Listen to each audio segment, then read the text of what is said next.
আমি মূলত সাংসদ একদিনের সাংসদ হলে আমার মূলত ৩ টি কাজ হবে। একদিনে যথারীতি করার চেষ্টা করব। কিন্তু একদিনে তো সম্ভব নয়। প্রথম প্রথম কাজ হবে যে ধরুন একটা সাংসদ হতে গেলে মিনিমাম ৭ থেকে ৮ টা বিধানসভা প্রয়োজন। ৭ থেকে ধরুন ৭ লাখ মানুষ। আমি প্রত্যেকটা বিধানসভাতে ১ লাখ করে মানুষ ধরেছি। তো ২ লাখ বাদ দিন, ৫ লাখ। ৫ লাখের মধ্যে ৫ লাখ গাছ আমাকে দিতে হবে মানুষজনকে, ওরা লাগাবে যাতে করে তাপমাত্রা বৃদ্ধি না হয়। গাছ গাছ লাগালে সবথেকে মানে সবারই ভালো হবে গাছ লাগালে। ৫ লক্ষ গাছ আমাকে লাগাতে হবে সবাইকে দিয়ে।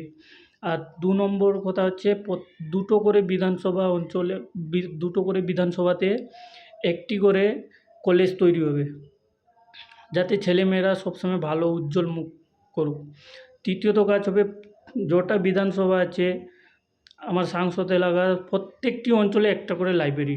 লাইব্রেরিতে শুধু তো পড়াশোনা নয়, স্কুল কলেজের তো পড়াশোনা নয়, ওতে আরও অনেক রকম কাজ থাকে। মনীষীদের চর্চা, গান, গান না ছাড়ুন গানের কথা, কবিতা, হ্যাঁ, এগুলো তো পড়তে পারবে মানুষ, ওগুলো শিখতে পারবে। মনীষীদের যত চর্চা করবে, যত বইয়ের প্রতি ছেলেমেয়েরা ঝুঁকি নেবে, তত আমাদের ভারতবর্ষ এগিয়ে যাবে। তাই আমার প্রথমত কাজ, আমি এই ৩ টা কাজ করার চেষ্টা করব। একদিনে তো আর বেশি করা সম্ভব নয়। ৩ টাই কাজই সম্ভব হতে পারে। কিন্তু কলেজ তো আর একদিনে হবে না। কলেজের জন্য একটা বোর্ড গঠন হবে। বোর্ডের মাধ্যমে একদিনে সাংসদের পর যে সাংসদ হবে, ওনার দায়িত্ব যে উনি যেন বিদ্যালয় কলেজ তৈরি করুক।